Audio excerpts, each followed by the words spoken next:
dengan keputusan Pak Zainal di Oke. sekolah ini. Siap. Gitu ya, Pak G. Oke, siap.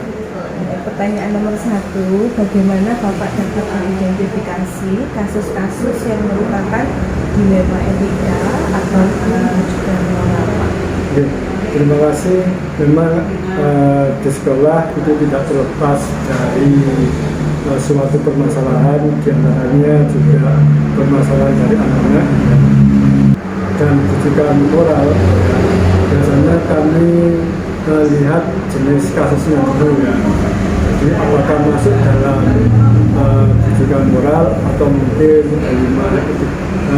dilema etika. Kalau terkait dengan rujukan moral ya, mau nggak mau terkait dengan permasalahan hukum ini, memang dalam satu sisi hukum itu harus ditegakkan dengan sekuat mungkin ya, sebagai aturan yang sudah baku yang harus kita laksanakan. Di sisi lain kita juga harus memperhatikan bagaimana etika ya, mungkin taraf moralitas, taraf etika kita sejauh mana yang bisa kita terapkan kepada anak-anak terkait dengan permasalahan yang mereka hadapi. Nah, jadi harus kita pertimbangkan dua sisi ini ya. Jadi kita harus tahu bagaimana latar belakang dari anak tersebut sehingga melakukan suatu pelanggaran atau kasus. Setelah kasus itu kita pelajari dengan baik, kita betul, baru kita mengambil sebuah keputusan. Jangan sampai keputusan itu karena kita ingin menerapkan segi rujukan moralnya dengan baik, hukumnya dengan baik, tetapi di sisi lain kita tidak tahu latar belakang sehingga anak itu bisa melakukan pelanggaran demikian. Ya.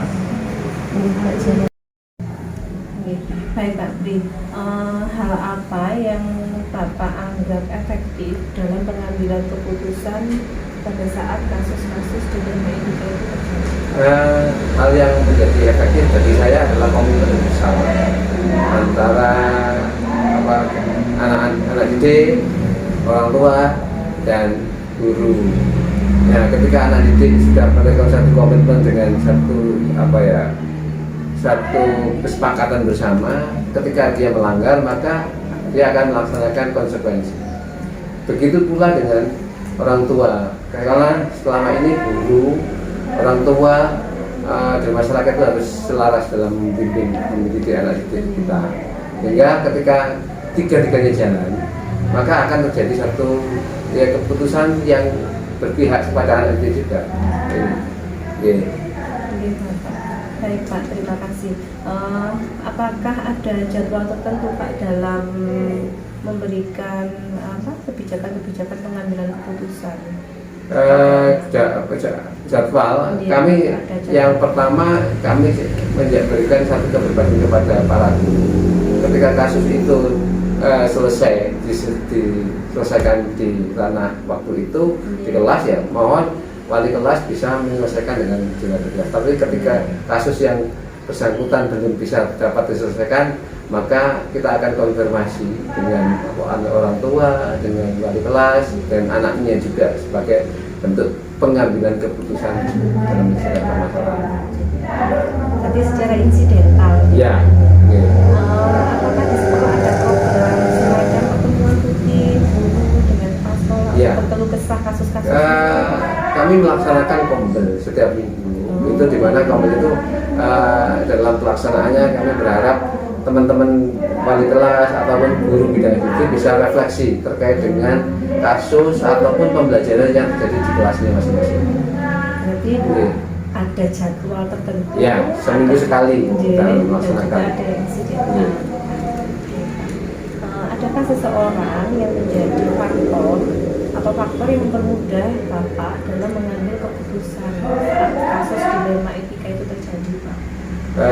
Ya, ketika informasi yang disampaikan dari beberapa pihak itu menjadi valid, maka akan semakin cepat untuk memberikan solusi penyelesaian masalah yang terjadi.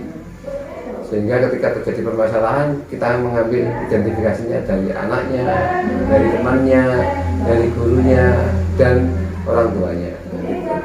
Artinya berarti semua pihak Ya, yang semua elemen yang terlibat di terlibat. dalam pembelajaran itu menjadi bagian.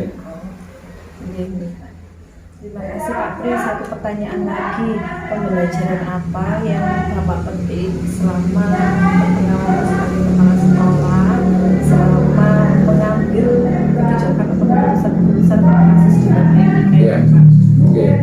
Kami selalu menerapkan pembelajaran keputusan berbasis kolaborasi.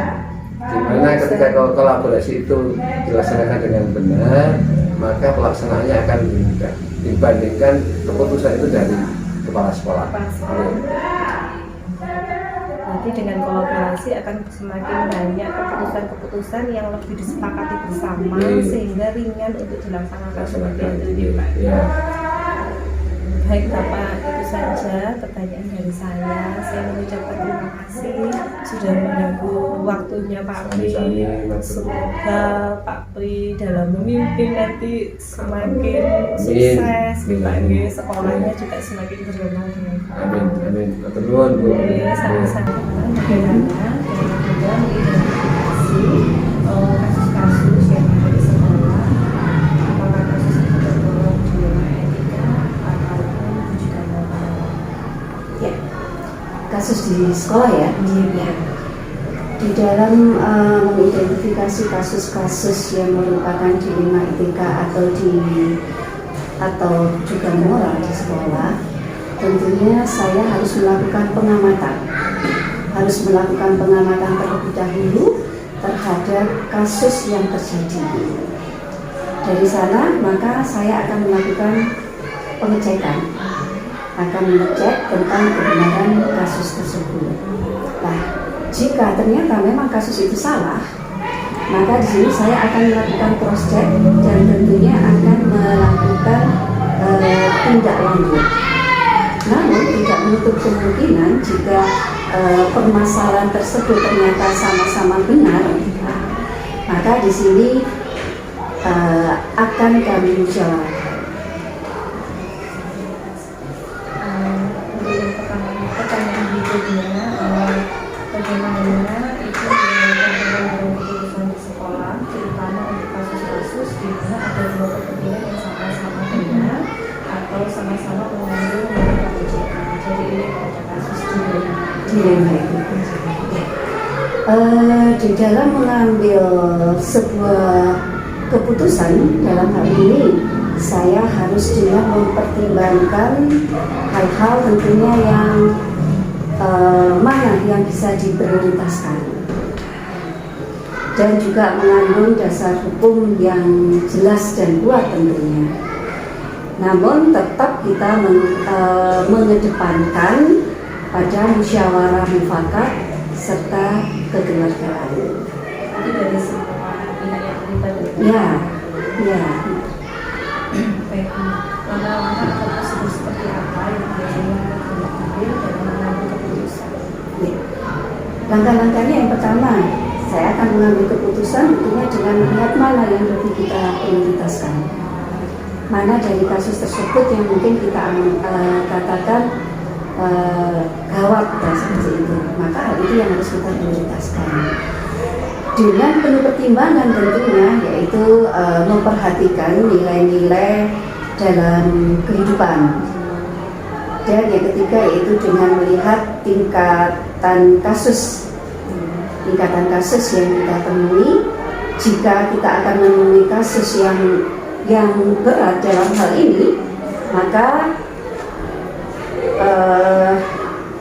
yang menyangkut ranah pidana misalkan, maka di sini akan kita menindak secara tegas sesuai dengan aturan peraturan perundang-undangan. Namun jika kasus tersebut ditemui itu bersifat masih bisa ditolerir, maka akan kita selesaikan dengan cara kekeluargaan itu tadi. Jadi tidak semua kasus itu bisa kita ambil langkahnya, tentunya harus dengan hal yang lebih keras. Jadi intinya kalau bahasanya sekarang itu semua pengambil keputusan dalam kasus-kasus yang ada di sekolah ini semua betul-betul harus melakukan pengujian keputusan Ya. juga sudah mengakui salah, Iya. definisi, Betul.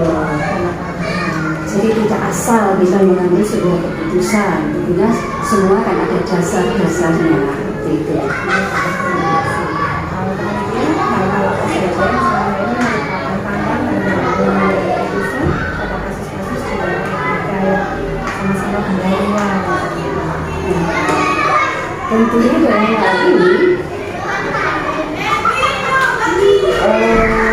dilema etika ini adalah merupakan permasalahan yang memang sulit sekali, di mana di situ semuanya adalah benar.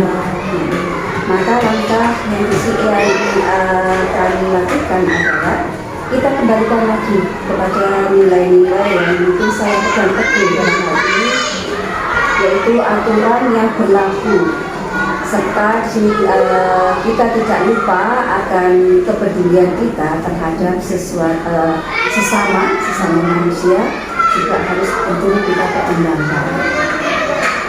Intinya semua